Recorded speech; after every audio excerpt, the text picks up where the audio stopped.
시편 59편 되겠습니다. 나의 하나님이여, 나의 원수에게서 나를 건지시고 일어나 치려는 자에게서 나를 높이 두소서. 악을 행하는 자에게서 나를 건지시고 피 흘리기를 즐기는 자에게서 나를 구원하소서. 그들이 나의 생명을 해하려고 엎드려 기다리고 강한 자들이 모여 나를 치려하오니 여호와여, 이는 나의 잘못으로 말미암음이 아니요 나의 죄로 말미암음도 아니로소이다. 내가 허물이 없으나 그들이 달려와서 스스로 준비하오니 주여, 나를 도우시기 위하여 깨어 살펴주소서.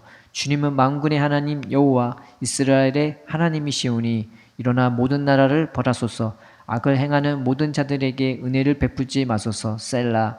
그들이 저물어 돌아와서 개처럼 울며 성으로 두루다니고 그들의 입으로는 악을 토하며 그들의 입술에는 칼이 있어 이르기를 누가 들으리요 하나이다. 여호와여, 주께서 그들을 비웃으시며 모든 나라들을 조롱하시리이다.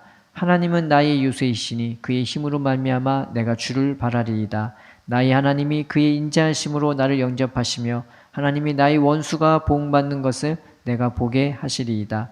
그들을 죽이지 마옵소서. 나의 백성이 잊을까 하나이다. 우리 방패 되신 주여, 주의 능력으로 그들을 흩으시고 낮추소서. 그들의 입술의 말은 곧 그들의 입의 죄라. 그들이 말하는 저주와 거짓말로 말미암아 그들이 그 교만한 중에서 사로잡히게 하소서. 진노하심으로 소멸하시되 없어지기까지 소멸하사 하나님이 야곱 중에서 다스리심을 땅끝까지 알게 하소서. 셀라. 그들에게 저물어 돌아와서 개처럼 울며 성으로 두루다니게 하소서. 그들은 먹을 것을 찾아 유리하다가 배부름을 얻지 못하면 밤을 새우려니와 나는 주의 힘을 노래하며 아침에 주의 인자심을 높이 부르리니 주는 나의 요새이시며 나의 환난 날의 피난처 시민이이다. 나의 힘이시여, 내가 주께 찬송하오리니 하나님은 나의 요새이시며 나를 궁일히 여기시는 하나님이심이니이다. 아멘.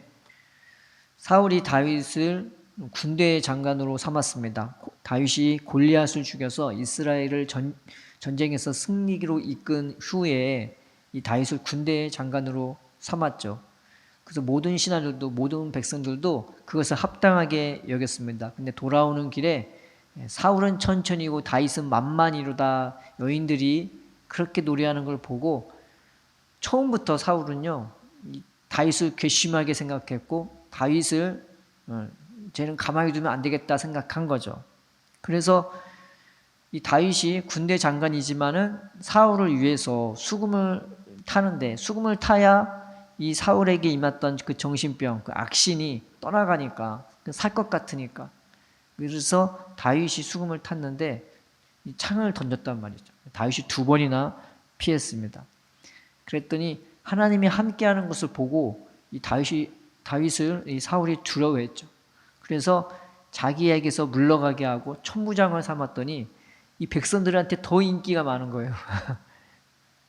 천부장으로 삼았더니 이 다윗이 이 백성들 가운데 왕래하면서 너무나 지혜롭게 행하고 전쟁에 나가서도 지혜롭게 행하고 싸움도 잘하고, 얘를 어떻게 죽일까 생각하다가 자기 딸을 주는 조건으로 블레셋 사람과 싸워서 승리하면 이 자기 딸을 주는 조건을 걸죠.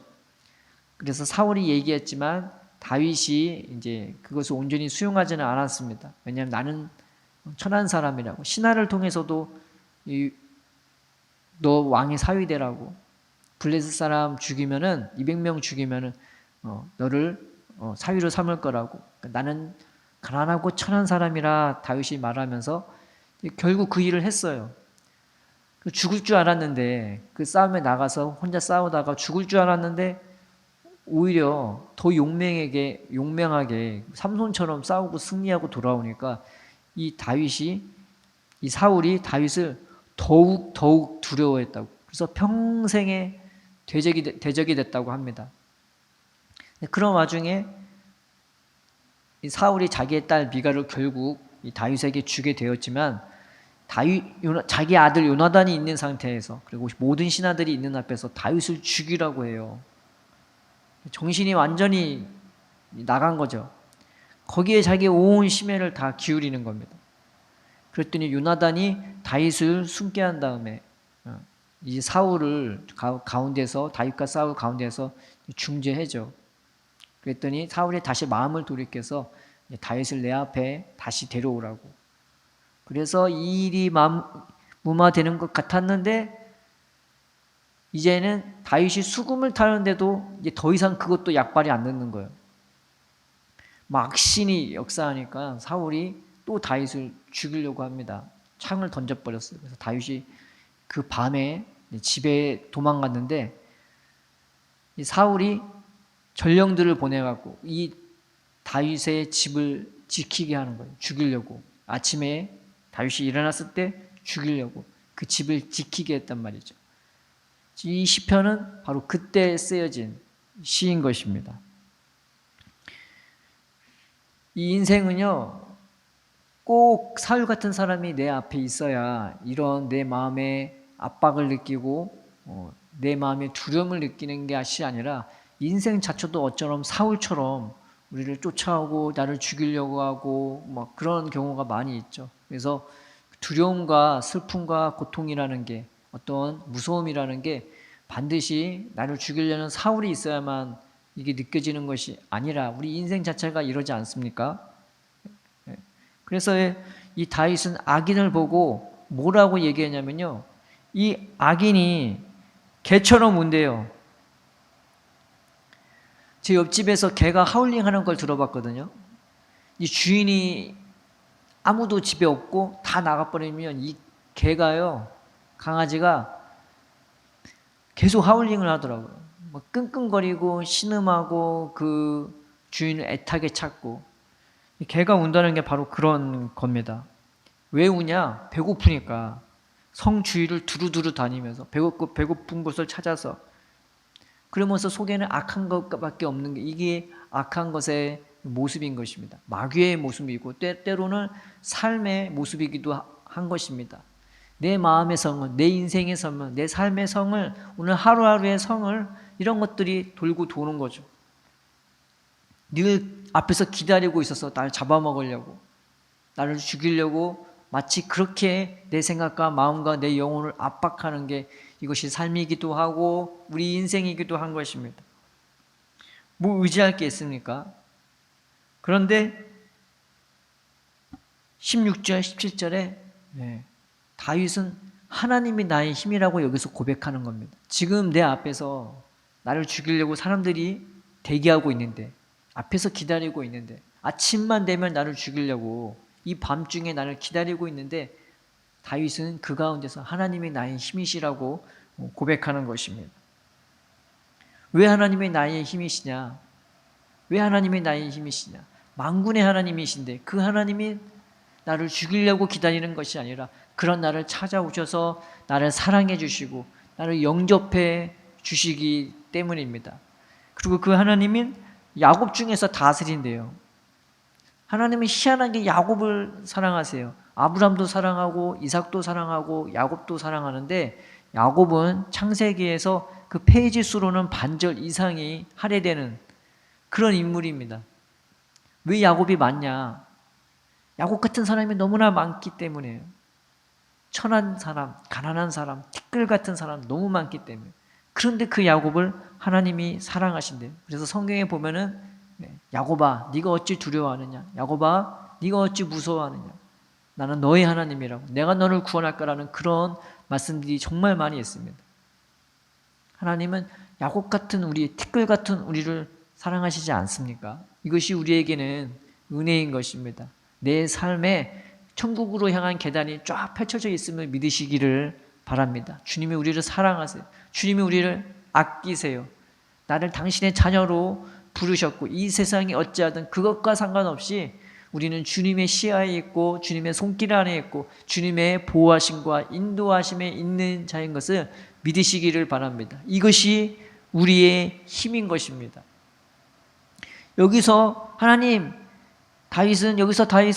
하나님 저 원수들을 멸해달라고, 저 원수들을 당장 쫓아내달라고 그렇게 말하지 않고요. 하나님 저 원수를 죽이지 말라고, 그들을 죽이지 말라고, 그들이 여전히 이렇게 살고 있는 것을 보게 해달라고.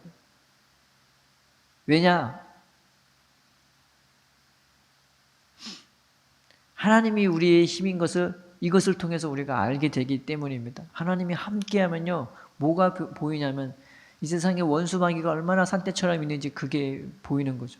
그런데 내 마음은 전혀 요동함이 없어요. 왜냐하면 하나님이 나와 함께 하시기 때문입니다. 세상을 통해서도 원수가 보이고 마귀가 보이고, 아, 이 세상은 하나님께 속한 게 정말 아니구나. 여긴 사랑도 없고 은혜도 없고 뭐 있는 것 같지만 흉내만 내는 것 뿐이지, 세상은 폭력이 가득하고 악이 가득하고 개처럼 울면서 뭐 잡아먹을 게 없나. 어떤 대기업이 한 영혼을 위해서 자기 모든 것을 다 갖다 바칩니까? 조금이라도 손해보지 않기 위해서 법을 만들고 변호사를 세우지 않나요? 근데 하나님은 다르잖아요. 한 영혼 한 영혼 찾으시면서 귀히 보시면서 자신의 모든 것을 다 갖다 부어주시는 것이, 이것이 하나님의 은혜인 것입니다. 우리가 하나님을 나의 힘으로, 예수님을 나의 힘으로 나를 사랑하시고 영접하시는, 나를 죽이려고 기다렸다가 잡아먹으려는 개처럼 울며 내 주위를 도는 그런 마귀처럼, 그런 사람처럼, 그런 환경처럼 내게 찾아오시는 하나님이 아니라 그저 나를 사랑해 주시고 영접해 주시고 야곱 같은 나임에도 나에게 모든 축복을 다 주시고 모든 은혜를 다 부으시고 나를 그저 복된 자로 부르시는 그 하나님을 우리가 가까이 했으면 좋겠습니다. 성경은 이스라엘이 출애굽한 이후에 누가 가나안 땅에 들어갔냐? 하나님께 붙어 떠나지 않는 그들이 그 가나안 땅에 들어갔다고 나와 있습니다. 그들이 다 생존했어요.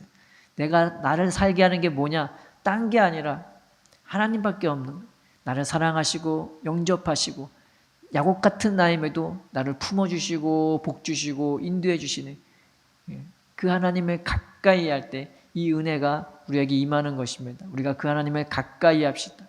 다른 것이 아니라 하나님, 그 예수님 안에 있는 평안으로 나를 붙들어 달라고, 그 사랑으로, 그 은혜로 나를 붙들어 달라고, 이것이 나에게 힘이 되고 그 주님을 가까이 하는 것이 내게 기쁨이 되고 평안이 되고 힘이 되길 주의 이름으로 축원드립니다. 원수는 종일 울면서 만족하지 못해요. 그러나 우리는요, 지금 원수가 내 목전에 있을 때라도, 지금 이 입구에 원수밖에 안 기다리는, 어떻게 나갈지 방도를 알 수 없을 그때처라도 하나님이 나와 함께 하시면 그 하나님이 나의 힘이 되고 그 하나님이 나의 용맹함이 되고 그 하나님이 나의 부유함이 되고 거기서 지혜와 구원의 길이 다 보이는 것이 아니겠습니까? 우리가 주님을 가까이 합시다. 내 삶이 비록 나를 기다리고 있는 원수처럼 나를 겁박하고 나를 협박하고 나를 위협하고 나를 둘러싸고 있다 할지라도, 나를 지키고 서 있다 할지라도 하나님이 나의 힘이신 것을 믿으시기를 바랍니다. 1절에 하나님이여 나의 원수에게서 나를 건지신다라고 나와 있는데, 이 건지신다는 말이 낚아채워 주신다는 거예요. 원수가 나를 잡아먹으려고 하는데 하나님이 내 영혼을 이렇게 낚아채워 주시는 거예요. 또 일어나 치라는 자에게서 나를 높이 드소서. 원수 마귀가 일어나서 나를 치려고 하는데 하나님은 나를 더 높이 들려서 쳐다도 보지 못할 곳으로 나를 붙들어 주신다는 것입니다. 오늘 나를 낚아채 주시는 그 은혜가, 나를 높이 들어주시는 그 은혜가 저와 여러분들의 삶에 가득하기를, 또 그런 은혜가 있게 되기를 내 생각과 마음조차 낚아채 주시고 올려주시는 그 놀라운 은혜가 우리 삶에 가득하길 주의 이름으로 축원드립니다. 살아계신 하나님 아버지, 주의 사랑과 은혜에 감사드립니다. 우리의 인생이 사울 같은 그런 협박과 위협 속에 있다 할지라도, 우리의 생각과 마음이 이런 근심과 걱정으로 짓눌린다 하더라도 만군의 하나님이 되시는 그 하나님이 야곱 같은 나에게 함께 하시며 나를 사랑하시고 영접해 주심을 우리가 믿게 하여 주시옵소서. 그 주님의 은혜로 우리의 생각과 마음이 평안함을 얻고 자유함을 얻고 담대함을 얻어서 하나님 저 원수 마귀를 보면서 오히려 하나님과 동행하며 살아갈 수 있도록 인도하여 주시옵소서. 우리의 먹을 양식을 먹게 하여 주옵시고 우리가 해야 될 일들을 할 수 있도록 성령이 우리의 마음과 심령을 주장하여 주옵시고, 예수는 나의 힘이라고, 하나님은 나의 힘이라 고백하며 기쁨과 감사함으로 찬양하며 저 하늘나라를 향하여 살아가는 또 하루의 또 하루가 될 수 있도록 주님 인도하여 주시옵소서. 감사하며 예수님의 이름으로 기도드립니다. 아멘.